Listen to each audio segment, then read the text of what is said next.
Hi everybody, today I'll show you how to put two pictures together on Instagram story. So let's begin.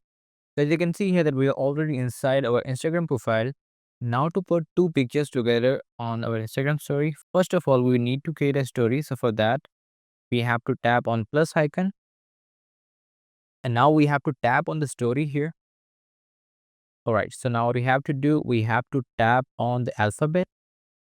Now what we can do, we can simply capture this. First of all, I would like to change the color of this. Now to put two pictures together, what we need to do, we have to tap on this smiley icon. And in here, you can see the option of photo. So we have to tap on that.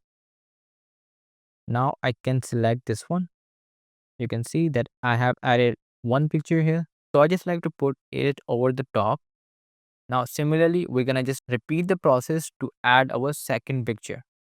So just tap on the smiley icon again. Tap on photo. Go here with another picture. And we can actually resize this, realign this as well. And this is how we can actually put two pictures together on Instagram story. So now we're going to simply tap on this icon. Now let's simply tap on share, tap on done. And we have successfully uploaded our Instagram story with the two pictures together. So this is how we can do this. So if you really find this video useful, hit the like button and subscribe the channel.